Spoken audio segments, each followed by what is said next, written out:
Life has a way of shaping us for our destiny. It may not seem like it at times.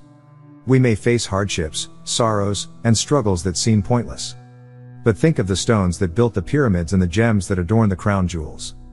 Think of how they were cut from the earth and carved into form. Think of how each one had to fit precisely in its spot. Think of how they have stood the test of time, without moving, falling, or breaking. Life teaches us that God has a perfect plan for us, and we need to be refined and polished before we can fulfill it.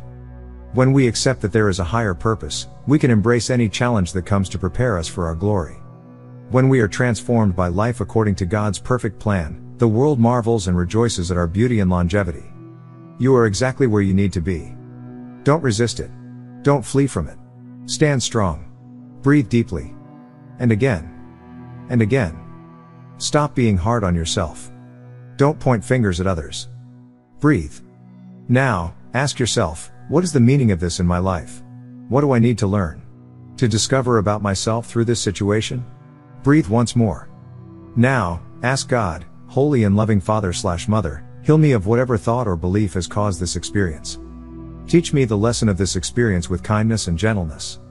Keep my mind and heart open to the truth. Open my eyes to see your will. Thank you, God. Now breathe. Don't you feel a little better? Trouble is inevitable. Painful, ugly, frustrating situations will happen.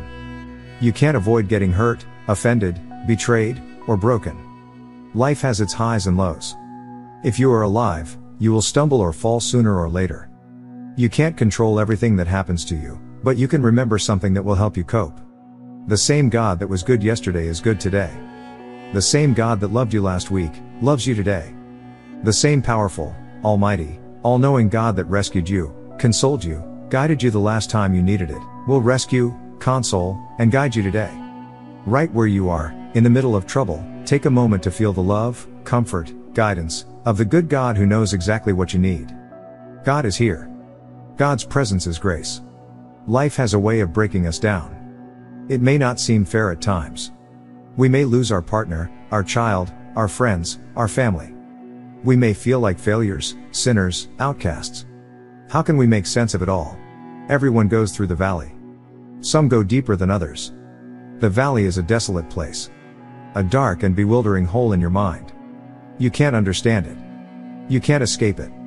You have a void in your life that swallows everything you ever desired, into the valley. I used to think it was a harsh and cruel fate, now I see it as a gift. The more talented and resilient you are, the more profound and ultimately rewarding is the valley journey. We all have our lessons to learn in life. Most of us don't learn unless we suffer.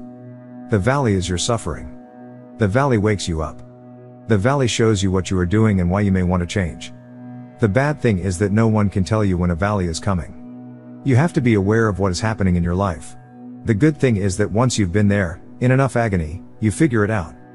People start to notice. Hey, what's going on with you? You seem different. Did you do something with your hair or what? You didn't do anything with your hair, your mind has shifted. You have learned a very important lesson. When you can't, faith in self can. Dear self, guilt says, I have done something wrong. Shame says, I am something wrong. You can get rid of guilt by apologizing for what you have done.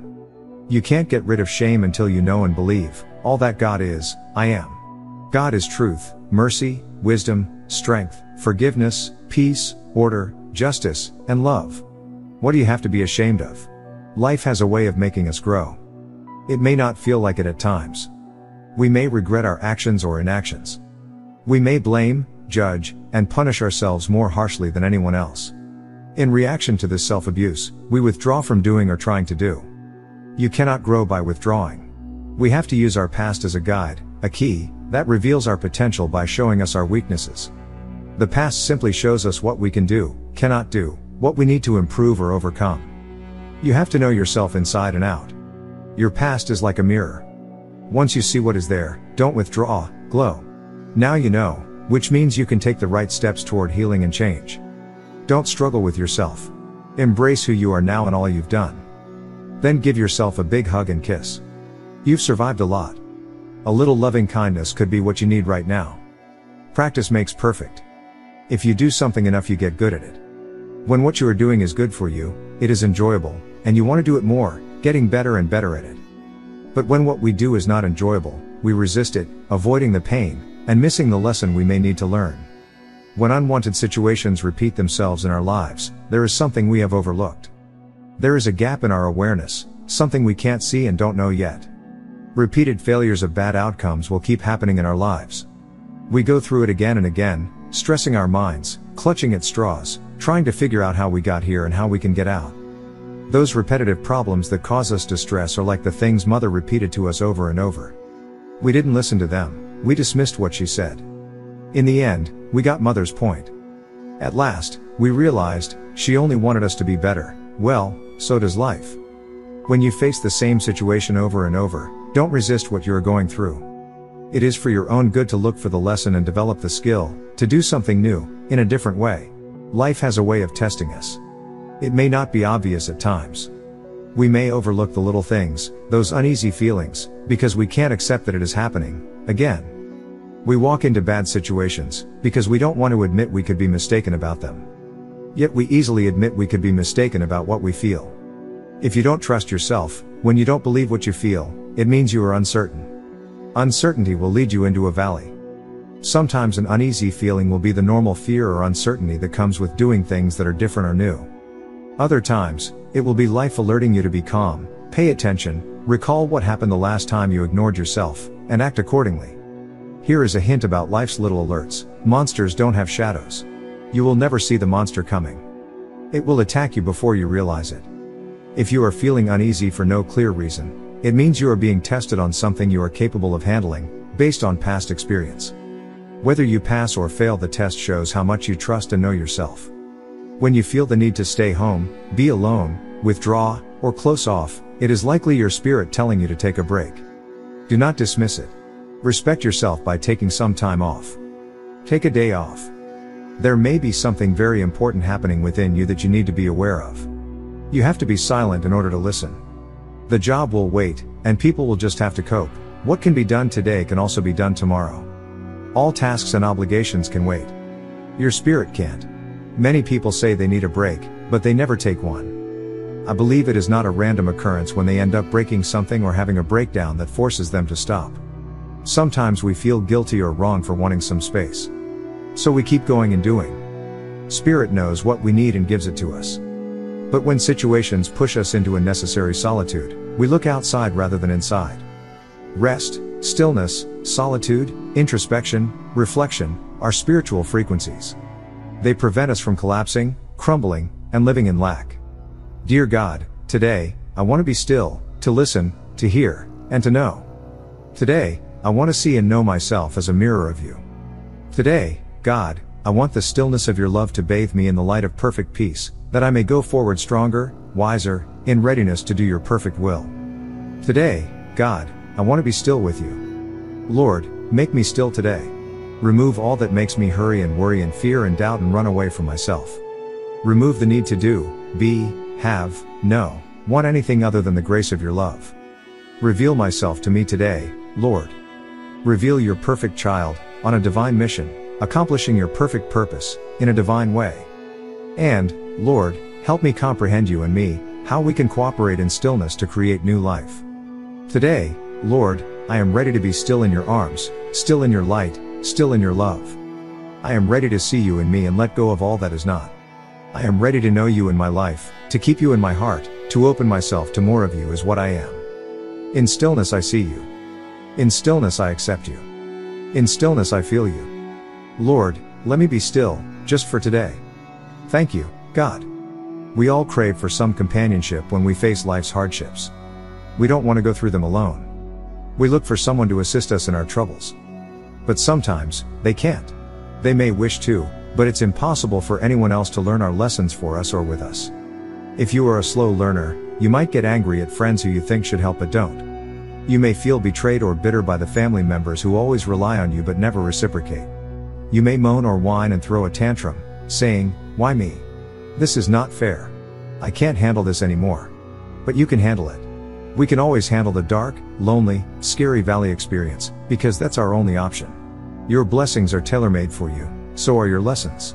Your greatest blessing shows up in front of you, cleverly disguised as your hardest challenge, as your biggest obstacle, or as a very negative experience you have to deal with all by yourself. What a blessing! What a blessed chance to face the truth, forgive yourself and others, practice faith, build trust, be calm, and know, God is right here with me. How did we get the idea that we have to do it all alone? There is a guardian angel called the grace of God waiting to serve us whenever we need.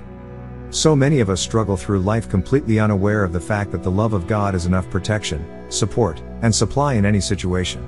Far too many of us take on more than we need or want to, and by doing so, we interfere with God's plan. At any time, no matter what situation we face, grace is our way out. With a long, deep breath, relaxation of the stomach muscles, and the silent affirmation by the grace of God, we are given a clear mind and divine guidance.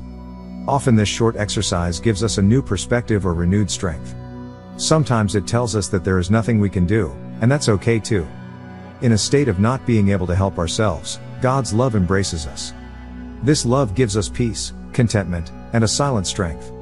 It gives us the ability to say no without guilt, the clarity to let go without fear. More importantly, it reminds us that with faith we can do anything. The next time pressure, responsibilities, demands, or expectations overwhelm you, invoke the grace, surrender to love, and let the blessings happen as they will.